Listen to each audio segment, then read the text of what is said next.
آپ کو یہ یاد رکھنا چاہیے کہ دنیا میں ہر ذمہ داری کے تقاضے ہیں اور وہ تقاضے پورے کرنے پڑتے ہیں۔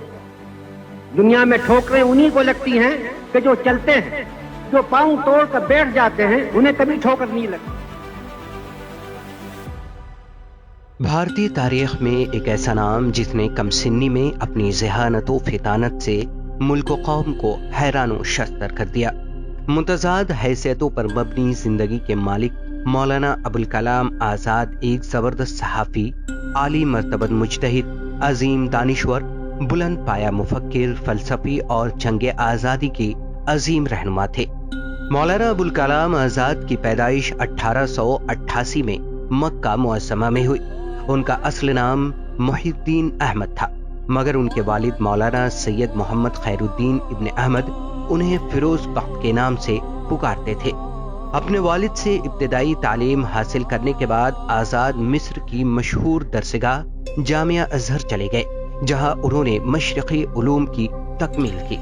عرب سے ہجرت کر کے بھارت آئے تو کلکتہ کو اپنی سرگرمیوں کا مرکز بنایا۔ یہیں سے انہوں نے اپنی صحافتی اور سیاسی زندگی کا آغاز کیا۔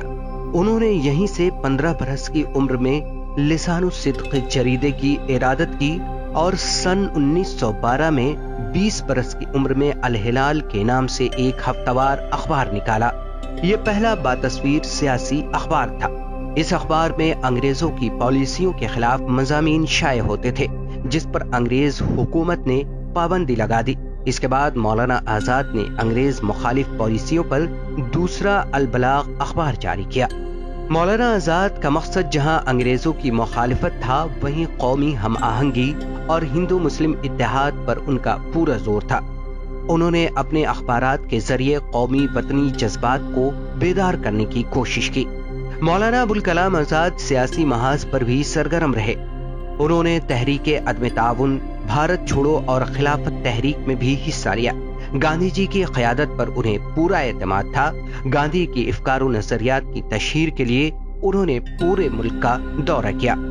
مولانا آزاد ایک اہم قومی لیڈر کی حیثیت سے ابھرے۔ وہ کانگریس پارٹی کے صدر بھی رہے۔ تحریک آزادی کے دوران انہیں جیل کی مشقتیں بھی سہنی پڑی۔